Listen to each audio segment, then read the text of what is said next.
Welcome to this session, which considers case studies. The slides that we're going to look at provide a summary of what case studies are, including some of the potential criticisms of them and some of the responses to those criticisms. This session really is a brief session, and it's really just an opportunity to give some key points, some highlights for you in order for you to go and do some further reading on the topic. There is a discussion forum that will be provided to accompany this talk, which encourages students to reflect on some of the issues with case study research based on some of the reading that you'll have undertaken, and some instructions on the Moodle site will be provided for you in terms of how to engage with the forum. Case studies are a key approach to research in the social sciences, and what they offer is a rich set of phenomena for you to engage with and assess when you're doing your research. A case study is something that could be regarded as a policy, it could be a program, it could be an event, it could be a circumstance in which you provide an in-depth level of analysis to it. Case studies have to have a degree of boundary set around them. And those boundaries might be with regards to a geographical context. It could be in terms of a time period. It could be with regards to a level within a system. So, for example, if you were going to do a case study of environmental policy in Scotland, you would have to be quite judicious as to where the focus of your case study research would be situated. So, for example, it wouldn't be in Bangladesh, for example, it would be in Scotland. But you might actually have to think about some of the contextual influences that surround environmental policy in Scotland. So, for instance, what about international policy in relation to the environment that might affect Scotland, for instance? Do we need to take these things into account? Well, yes, we do, because case studies exist within a context. And it's very important for the researcher to be able to capture the context of a case study, but also to be quite judicious as to how much context you consider and which aspects of context you will decide to focus more on. So, will you focus more on the economic context? Will you focus more on the political context, the social context, the technological context? It depends. And what that depends on is your research question. Your research question should drive the way in which you look at a case study and the boundaries that you set around them. So, case studies in and of themselves are limited. They're limited in scope, they're limited in terms of geography, they're limited in terms of the level of the system that you decide to focus on. And that's very natural. But that doesn't differ from other methods. Other methods in the social sciences are the same in that they are limited by their very nature. They provide you with something, but they also don't provide you with other things. It depends on how you justify and ring fence your study. The appropriateness of the case study method, therefore, depends on what it is you're seeking to do, what you're seeking to understand. If your study is about seeking a richness, detail, in-depth analysis of a phenomenon, which might include, drawing together, you know, quantitative sources or qualitative sources together, then the case study method should be considered very carefully. And of course, there are a number of ways to design case study research. It's not the case that you have to have one case study. You can have multiple case studies. So we do have studies in the social sciences which are based on single cases or multiple cases. It depends on a number of factors as to how and why you would decide to focus on a single case study versus a multiple case study. It depends on your question, number one, but also depends on the resources that you have as well, and the appropriateness of having multiple cases. So, how appropriate would it be to have multiple case studies across different geographies if they don't tell you enough about the research question that you're actually setting in the first place? Could a single case study do it for you? Could a single case study give you what you need? It all depends on the context, and that's really where you have to get the steer from your supervisory team as to which type of case study approach is the best for you. So that's really a conversation that a student has to have with their supervisors. There can be good reasons for doing multiple cases. There could be good reasons for doing single case study approaches, but there can also be bad reasons as well and reasons not to do it. So it's all contextual, but let's have an introduction, if you like, to the case study method. And what we'll cover in this short talk are the following. What are case studies? How to justify the case study research design, how to justify your own case, and how to design case studies. These are some of the key questions that we can reflect on in different ways through this talk, but also these are key questions that are reflected heavily within the academic literature. Just like anything, you're going to have to do some wider reading into this topic to really get an in-depth knowledge as to where case studies sit in the social sciences, how you do them, how you design them, how you execute them, how you analyse them, how you report on them. But it's also important as well to consider the case study method if you're looking at evaluating, say, for example, an education programme, public policy programme. It might be that you decide not to approach your studies based on a case study approach, but I would give it some serious consideration first before you decide to refute it, because it can be a very useful way of packaging a PhD study. And it's often the case that when you do more reading around the case study method, you find that many PhD studies have adopted this approach. And I would actually encourage students to go online and look at the British Library website. There's something called the PhD Index to Theses online through the British Library website. And if you go on to that search facility and search for dissertation projects, potentially around the area of your interest using key terms on the search facility, you'll see a number of studies that will come up from different time periods. And I can guarantee you many of the search results that you find on that site will have references to PhD studies which are fundamentally about case studies. So I would encourage you to take some time to do that. So, what is a case study? Like I've said, a case study is an in-depth, detailed study of a phenomena or set of phenomena in society. They tend to be qualitative in the sense that you are able to write about the experiences, the beliefs, the norms, the behaviours of a situation or the actors within it. So the stakeholders that surround a policy or a policy programme. You get to understand what make things tick. What is the relationships between an intervention and its outcomes? It's really about understanding how society can be understood within the context of the situation that you're focused on. That doesn't mean, however, that doesn't mean that case studies do not use quantitative evidence.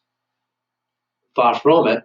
But case studies are qualitative by their nature because they're trying to understand relationships. They're trying to understand how people react, how people shape things, how perceptions shape things, and how society organises itself in such a way which it can lead to change for groups. could be policy actors, could be communities. So you're really trying to get to grips with a kind of qualitative understanding of how something operates. But as part of doing that, you might engage with quantitative sources. So it could be official statistics, it could be descriptive statistics, it could be a number of different sources which you can package together with more qualitative evidence to present a story, if you like, an evidence-based story or narrative around the research area that you're focused on. So don't be misled by that term qualitative, because although case studies by their very nature emphasize a qualitative approach, there's different methodologies that you can employ as part of a case study design. So the case study is limited in the sense that there are a certain number of events or conditions that the case study method will naturally focus on. And that's really when it comes down to ring fencing your study and being quite clear as to what the parameters of your research are. So when I'm supervising dissertation students, oftentimes what I ask them is, okay, you're interested in this study, you're interested in this policy area, you're interested in this program, but you're not going to be able to analyse everything that's ever been done in relation to this program. There has to be boundaries set around it, and it could be around a time period, it could be around a level within the policy system. Fine, but it's important that that's justified. So it's not just a case of saying, well, I'm going to look at this policy area from point X to point Y because I want to. No, it has to be because there's a good rationale for doing so.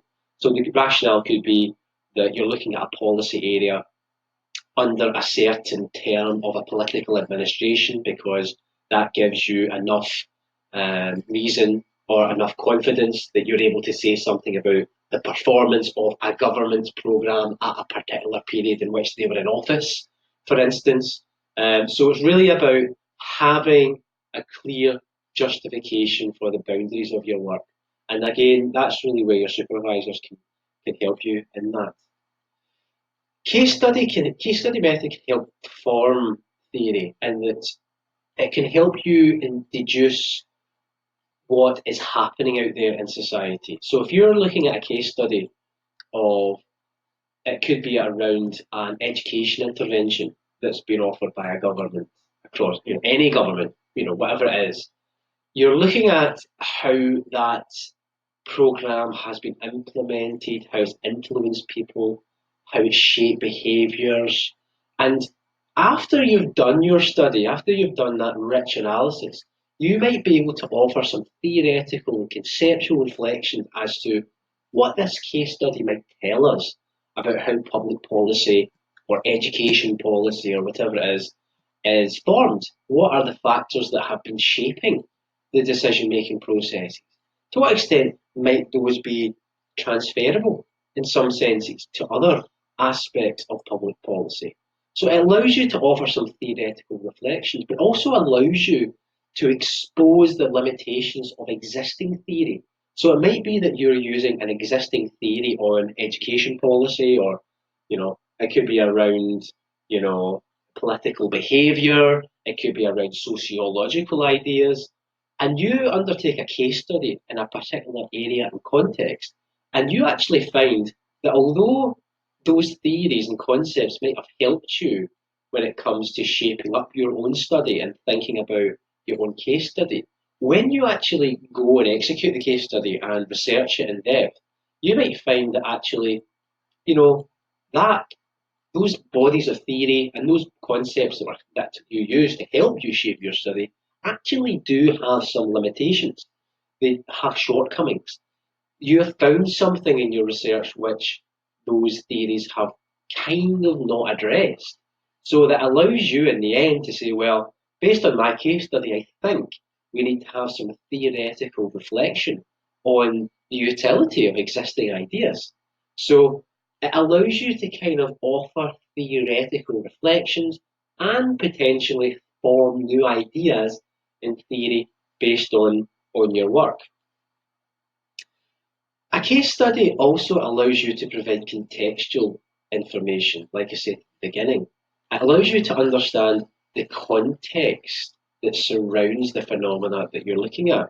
So, for example, if you were looking at, say, an education programme that was delivered in Scotland, say, for example, it was something like Curriculum for Excellence, could it be that some of the ideas that went into the Curriculum for Excellence were shaped in other countries? Could it be that the success or failure of the policy could depend on the geographical and contextual and social dynamics that exist across the country? Because it's not the case that the policy will be implemented in the same way across all parts of Scotland, for instance. So, what's the context that tells us about disparity and potentially the differences in how different parts of the country have approached the implementation of the policy? So, those factors could be things like, the economic situation. It could be to do with inequalities. It could be social issues. It could be political issues, local politics. It depends, but the richness of a case study is such that you're able to bring in that contextual information and say in your study, well, what have been the contextual drivers which have to be taken into account when studying this topic? It also allows you to offer some reflection on complexity because social life is complex, society is complex, and case studies allow you to control for a degree of complexity by their design, but also in terms of getting underneath the skin of complexity. So, like I said earlier, case studies are really about understanding relationships and the factors that shape relationships and how things happen and are made and remade within society. So, actually undertaking that study is a complex affair because you're dealing with different networks of actors, you're dealing with different interests, it could be different power dynamics. And what that allows you to do with the case study is I'll get to grips with some of the richness of some of that. And so, complexity is a reality when it comes to case study approaches, but that's the same for most methods. Most methods have to control for a degree of complexity, but the case study itself allows you to say more about complexity. It allows you to have a degree of richness presented in your study about what's going on in society. A case study is based on a social science approach for sure, and it allows you to focus on specific issues rather than making general sweeping claims about things. It's not to say that you can or cannot offer a degree of generalization from case study methods because it might be that you your case study is a microcosm or if you like, it is a example, a sustained example of how government performs in a certain area. It might allow you to offer claims about how your case study tells you something about the policy style of a government, for instance, that could be transferable to other areas. But the strength of a case study really is around the opportunity to offer some specific, in-depth of analysis of an event or social situation. Robert Yin is someone that you'll come across a lot in the academic literature on the topic of case studies. Robert Yin has written many books on the topic, and he's obviously not the only scholar in this area, but Yin offers a definition of case studies and suggests that case studies are an empirical inquiry that investigates a contemporary phenomenon within its real life context when the boundaries between phenomenon and context are not clearly evident, and in which multiple sources of evidence are used. That goes back to what I said before about the qualitative nature of case studies. It doesn't necessarily mean you can't bring in different sources of evidence. It's not the case that you can. Of course you can. Basically, what the art of a case study is the skill of the researcher when it comes to marshalling together different sources of evidence in order to address a problem, an issue, a question that's been presented. That's the beauty of a good case study researcher, in that they are able to deal with multiple sources, prioritize the sources that they're looking at, but actually look at the sources together to say, what can we reasonably claim about this situation? What is a reasonable conclusion that we can offer about this social, real life situation or context based on the existing evidence that we have at our disposal?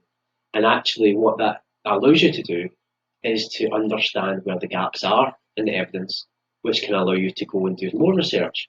It could be around interviews, focus groups, or whatever method you want, which allows you to say something to address the gap that your case study method has shown to be the case. So it is an empirical inquiry, it's about contemporary phenomenon. Having said that, although Yin talks about a contemporary phenomenon within a real life context, it's actually quite possible to do historical case study analyses as well.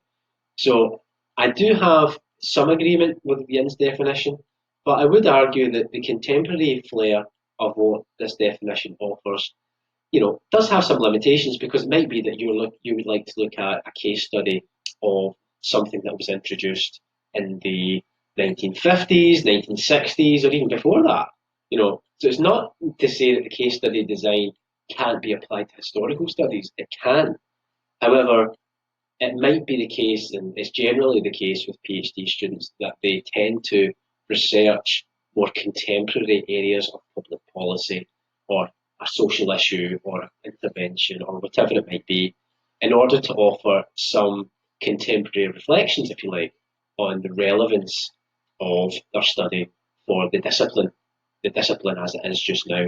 So that tends to be the case, but it's also possible to do case studies of past events as well. The aims of the case study research approach.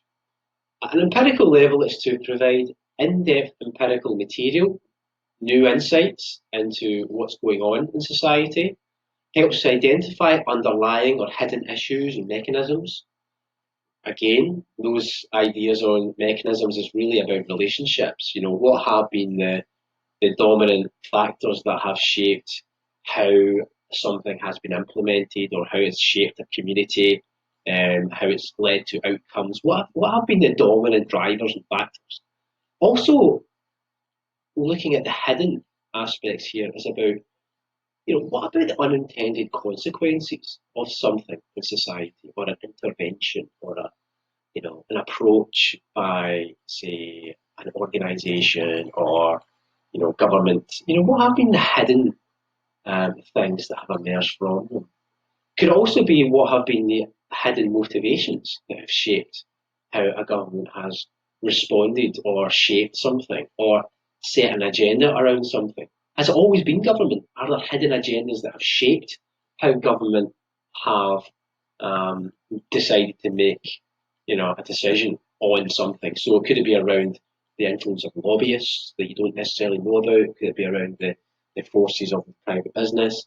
It could be a number of different things. So case studies allow you to get under the skin of what's happening, and also potentially what is not being covered in other studies. Provide understanding and clarity around social phenomena. Absolutely, we've already mentioned that. And at a theoretical level, they help researchers to formulate new hypotheses, test theoretical models by using them in real-world situations. The subject of a case study can be many things, and we've already captured some of these. Organisations, institutions, so are you going to look at a specific body? Could it be a government department? Could it be an NGO? Could it be a set of community organisations? Policies, are there certain legislative acts that you're focused on? Are there a set of policy areas that you're focused on around a particular sector? So, for example, education, environment, health, it could be a number of areas. Again, the question of polity helps us to think about the geographical restrictions that we're putting around our work.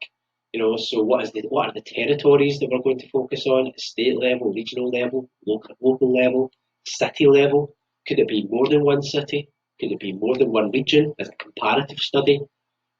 So we need to think about the polity dimension of case studies in terms of where they're located. A case study could be about a group of people. It could be a group in society. It could be, it could be a section of society. Could it be about a certain ethnic group? Could it be about a certain section of society? Of course it could. What about processes? Well, processes are things like how decisions are made, how social situations have been approached, the factors that have led to decisions being made, and what have been the approaches or the design or the cultures or the styles in which processes have been carried out. Are they about events that have happened? So could it be about crisis situations? So the coronavirus, is that an event? You could say, what about analyses of the legacy of the Olympic Games? What about events such as other policies that have been introduced in society that have led to key events? It just depends on your particular area. However, these are the areas, if you like, as to the subject of case studies. It's not an extensive list, but it gives you a flavour as to what the subject of case studies could be. Okay, so the strengths of the case study approach. They provide a nuanced view of inverted commas reality, if you like, and an understanding of underlying mechanisms. There's big questions about, are you really capturing, the nuances around a situation? Case studies allow you to do that. They allow you to really offer an in-depth analysis of a situation. Case studies allow for narratives to shine through and allows you to provide narratives around a particular context. So, what are the kind of key dominant factors, conclusions, rationales, behaviours that you're seeing emerge from your study?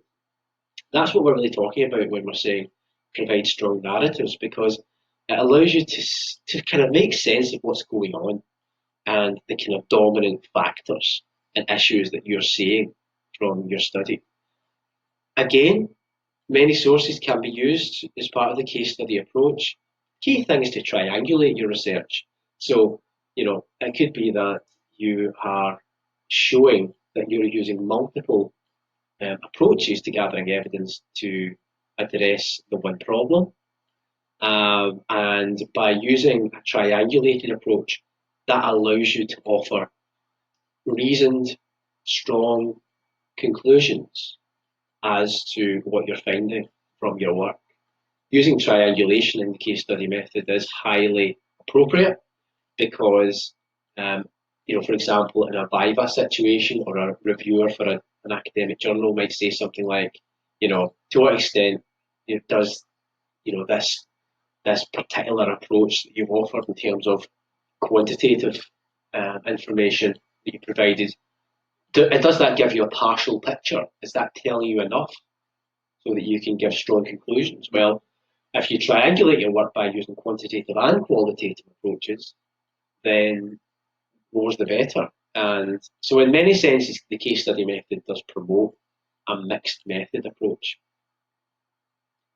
And of course, you can use different analysis techniques. It just depends on what you're doing. It depends on the evidence that you're drawing around your case study method. And again, things like your analytical techniques and so on. That's the type of discussion you have to have with your supervisors as to what is the most appropriate approach for this specific case study that you've chosen. But the key point is that the case study approach allows a level of flexibility when it comes to not only the subject of your analysis, but also how you go about the analysis. Okay, there are criticisms of the case study approach, and just like any approach to research, there are criticisms, and some of these can be questioned.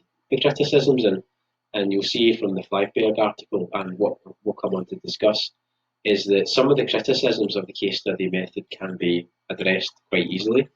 But some of the classic criticisms of the case study method have been about their lack of scientific value, the idea that they're not as robust, if you like, as other case studies, and the single case studies only tell you so much.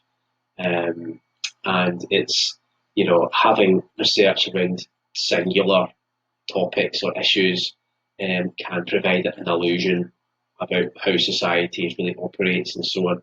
But these criticisms have been around for some time, but in all honesty, I think the discipline has moved on to recognise the value of the case study method, because there's so many limitations around any method that you employ. But to single out case studies and say that they in some way offer almost no scientific value is a red herring, because it all comes down to your case study design at the end of the day, as well as how you justify your approach and how you use the case study method in an appropriate way. The case study method isn't just about you know taking flexibility to its logical conclusions, whereby it becomes fragmentary and it becomes illogical and unstructured. Far from it. A case study has to be well structured. It has to be well researched, has to be well structured and well thought through in order for you to actually offer reasoned conclusions. And therefore, these criticisms can be subject to a response. And Flyberg, in his 2006 article, which I always promote because I think it's a very good article, offers some really nuanced reflections around these criticisms that have been offered around the case study method. And Flyberg talks about 5 common misconceptions around the case study method. So one of them is that theoretical knowledge is more valuable than practical knowledge. So this idea that just because case studies offer more applied understanding of what's going on out there in society, that in some ways that they are in some ways of less value. That's just not true, because research. What is social science research? It's about understanding society, and you need to have that practical knowledge around what's going on before you can make any theoretical claims, or perhaps even to build theory from that. There's also the misconception that no generalizations can be made from a single case study, and therefore they are of no scientific value. Well, if you think about it, it could be the case that you select a case study or set of case studies around a particular area of governmental activity, which do allow you to generalize to a point about their policy style and level of priority that a government attaches to a particular area. So, for example, one of my PhD students is looking at something called the Community Empowerment Act in Scotland, and that is a big area of local government policy in Scotland. Now, can the PhD tell you everything there is to know about local government approaches by the Scottish Government in the past 10, 15 years? No, but I can tell you enough to tell you about some aspects of government's behaviour when it comes to this type of policy. So it is possible to make some claims. It's important not to overclaim what your research offers, and that's the case for any study. But to say that you can't make any generalisations from a single case study is wrong. The case study method is most suitable for hypotheses generating. That's what the misconception is. Whereas other methods are more suitable for hypothesis testing and theory building.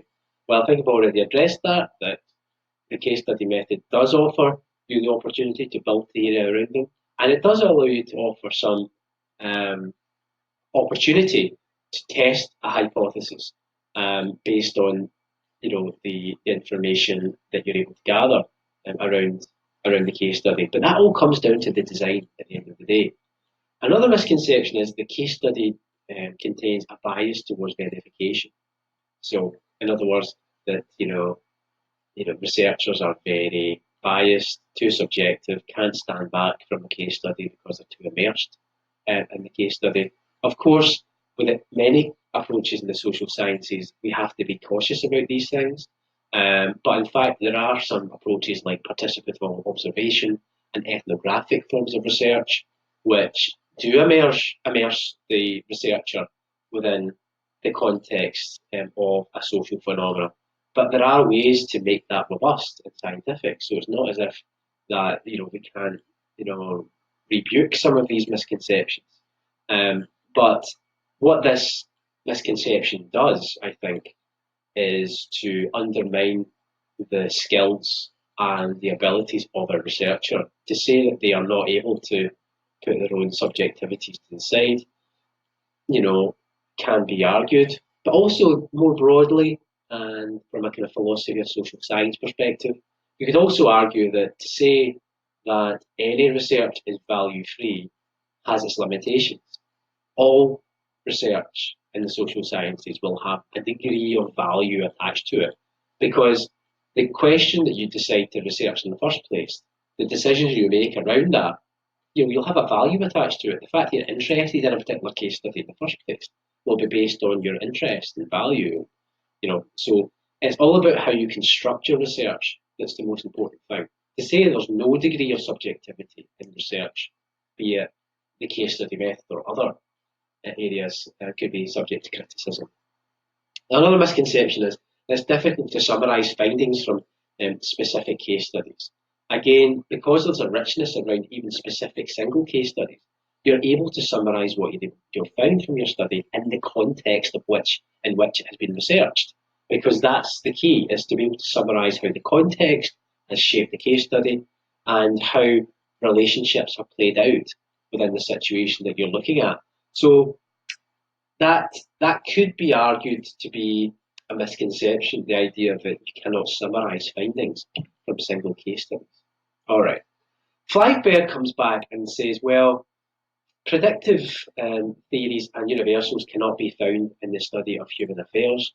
Concrete, context-dependent knowledge is therefore more valuable than the vein of research for predicting theories and universals.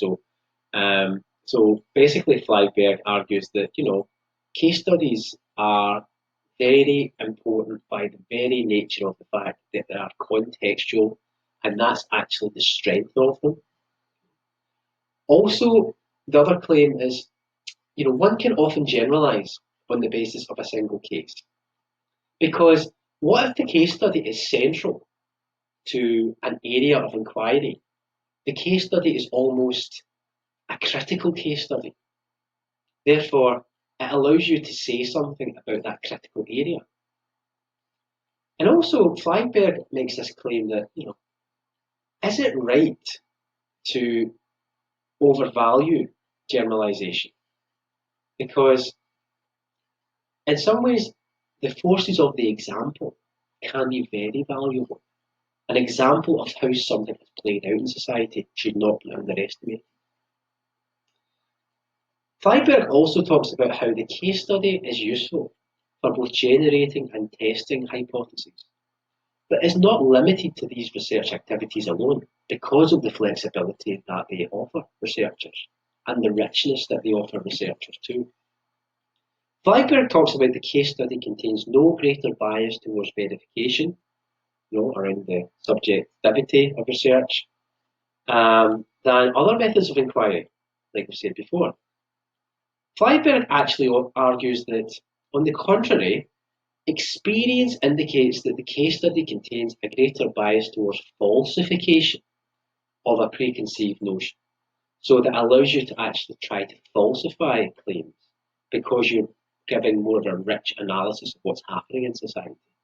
So that's quite an interesting take by Flaigberg, in that you could argue that the case study allows more opportunities to understand unintended consequences or to understand the limits of theoretical claims. The other dimension here that Flaigberg offers is that it's incorrect that summarising case studies is often difficult, especially as the case studies concern processes, and they allow you to understand and summarise how processes occur and happen. So, in many ways, it's possible to summarise, but at the same time, Flaigberg argues that it's often not desirable to summarise and generalise case studies, which is an interesting take, because in some senses, social science researchers might be regarded as limited by the fact that they might not always be able to make big generalizations.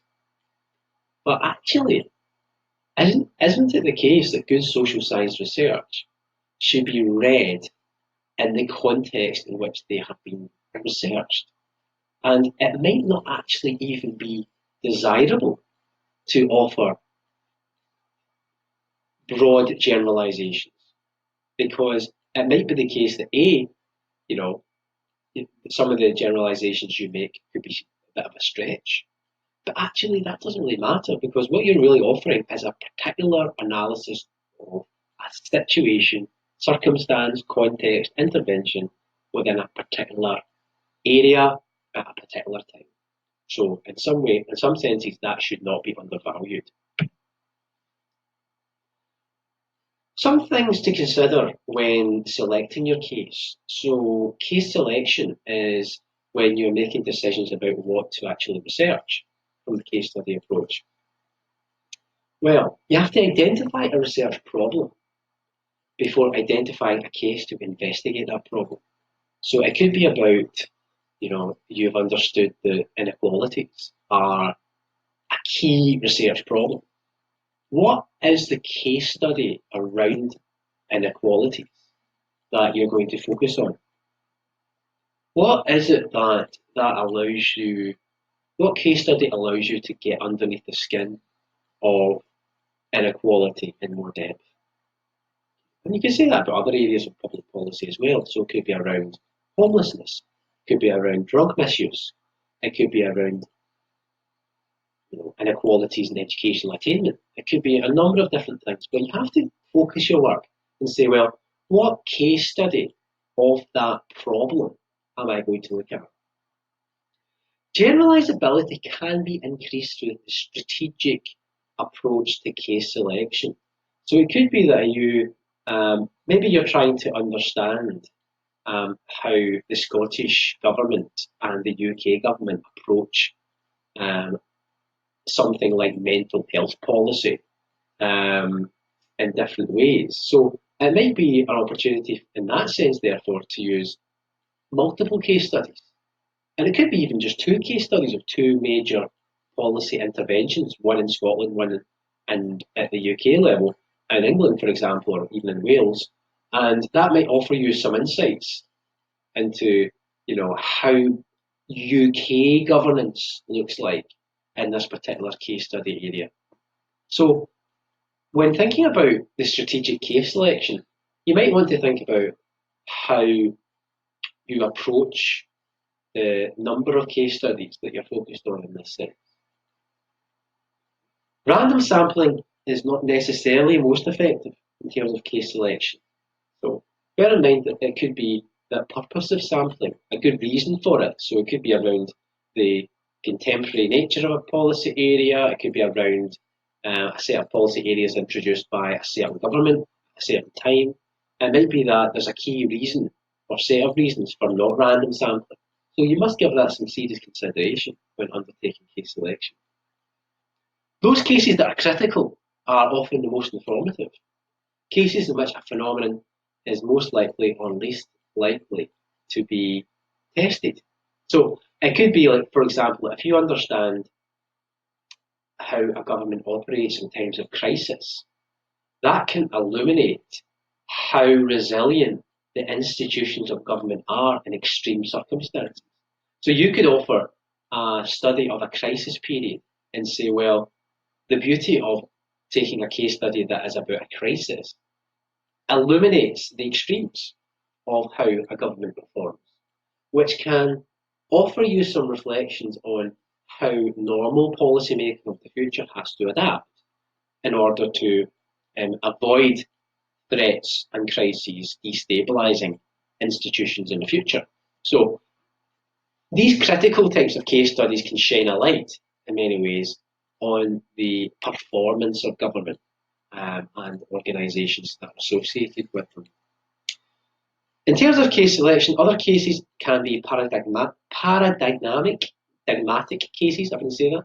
In other words, they are major case studies that can set the dominant tone, if you like, of the social sciences, and they operate as a reference point, and they function as a focus of founding schools of thought. So around this, you could look at policy areas or programs which have significant economic implications. I could be, for example, the global financial crisis of 2008 is a case study which led to considerable implications for a number of things across the world. So, for example, it kind of led to a series of programs of austerity across Europe, multiple recessions. It led to social change, and we're still bearing that out now. You could argue that it increased inequalities in society. So you could argue that something like the global financial crisis in 2008 is an example of a paradigmatic case in that it became the driver or the dominant case for a series of other things to happen across society. And some of those can be negative things. So in many respects, you can choose whether or not to go for those kind of big case studies or the kind of dominant case studies that have really shaped thinking and shaped policy at a period of time. Does the case represent an unusual or atypical example of a research problem that requires more in-depth analysis? Researching things that are unusual can be of key interest, because how do we know whether or not that thing that you're looking at that point in time that's unusual might not actually be relevant in the future? It might be, because unusual things happen all the time in society. But actually looking at atypical studies can be interesting, but also tell you still something important about how society operates. Does the case provide important insights or illuminate a previously hidden problem? Your research can unearth these key hidden problems or unintended consequences. Does the case challenge and offer a counterpoint to prevailing assumptions? Does it test assumptions? Does it allow us to correct our assumptions about how society should operate or does operate? Does the case provide an opportunity to pursue action leading to the resolution of a problem? So does your case study allow you to make recommendations about how things can improve in the future, where you'd hope so? Whose attention should those things be brought to? Should it be NGOs? Should it be government? Do they need to be presented with the recommendations of your study in order for society to be best organised in the future? Does the case offer new directions for future research? With any social science study, it's always good practice to think about what your study could lead to in the future. What is your case study presenting which is new? What are the gaps that you've not been able to fulfill with your case study? Does your case study present a springboard for future research, for other researchers to start a conversation in the discipline about what has to happen next? So, when it comes to your case study, you please ponder over these things. Reflect on these key questions. What is the social phenomenon that you're investigating? What is the case itself? Why is the case important in relation to the social phenomenon? In other words, why is your case study appropriate for researching a particular problem or set of problems? These are key starting points for you when it comes to thinking about the case study approach. When it comes to your supervisory meetings with your PhD supervisors, if you adopt the case study method approach, these are some of the things you might want to consider speaking about and having a conversation about. Discussing the background and contextual drivers. Thinking about the questions that you need to investigate at different levels. What data gathering methods are most appropriate? What analysing techniques can you use to best understand the case? What would be your analytical strategy that you would employ for the case study? Is it based on a set of literatures that you've already developed? So do you have an analytical framework that will guide your case study analysis? And that will often emerge from your literature review. Provide interpretations of findings in relation to the literature. That's something that I always say to my students is, whatever you're looking at in your case study, whatever you're finding, try and relate it back to the existing literature and debates in the sense of how does your case study enhance what's been provided in the existing literature? How does it develop it? Or is it the case that your case study reaffirms what's there already or strengthens an existing line of thought or argument? That's important too. Writing up a case study dissertation, well, there are a number of things to think about here. So, for example, you need to describe the research problem, explain the importance of it, describe what we already know about the topic, explain why the case will help us expand our knowledge in relation to the research problem. The literature review is key for guiding how you approach the case study because the literature review provides you with the analytical lenses or conceptual lenses which you can employ when it comes to the research around your case study. So the key themes that you look at in your literature review, those are the themes that you should be trying to seek to understand and develop and implement in your case study. And essentially, what your study will offer is an identification of the gaps in the literature that your case will fulfill. So place your case study within the larger academic and disciplinary domain around your research problem first and foremost. That's very, very important in setting the conceptual landscape and background and to enable your case study to have its importance and to be able to actually add to the existing debates in the academic discipline. You also have to think about the methodology, explain why you selected a particular subject of analysis to study, explain why you're using the case study approach, explain the strategy that you're adopting when it comes to deciding on how your case study was the most appropriate for addressing a research problem, explain your methodology for studying the phenomenon. You have to think about your analysis like we've talked about before. The discussion is key because you have to explain the meaning of the findings and why these are important. Relate these findings to similar studies in the field, consider alternative explanations to what you've found, and acknowledge the limitations of your work. All case studies have limitations, just like any other approaches in the social sciences, and it's actually good practice to acknowledge these, but not to the point in which you undermine the credibility of what you're offering. It might be the case that you're able to say that your topic is limited by the very nature of the fact that it's time bound or is focused within a particular geographical territory. But that doesn't mean that those limitations have not allowed you to answer the research question that you set. So it's always very important to turn a limitation into your strength by saying that you acknowledge that future research could be conducted in a particular area because you're only able to look at a particular set of circumstances or phenomena. But those phenomena in and of themselves make a contribution and they are important for what you'll be able to offer through the case study method.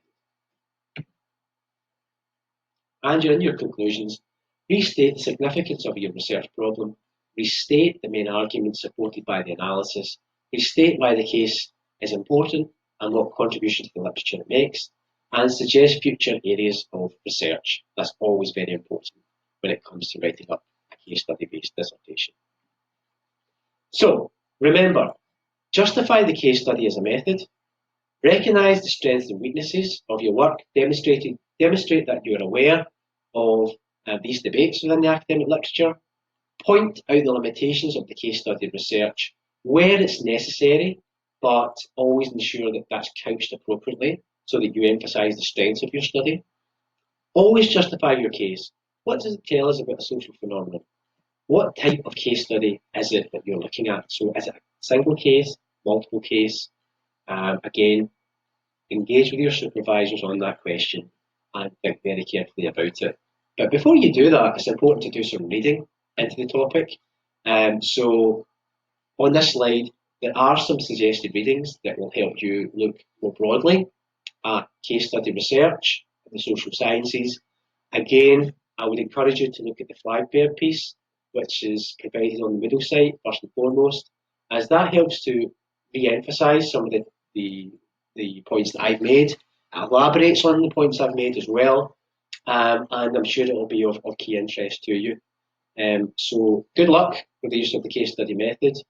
And what we'll do now is I'll post a forum on the Moodle site to allow you to engage with some questions that I've set for you around the adoption of the case study research approach. Many thanks.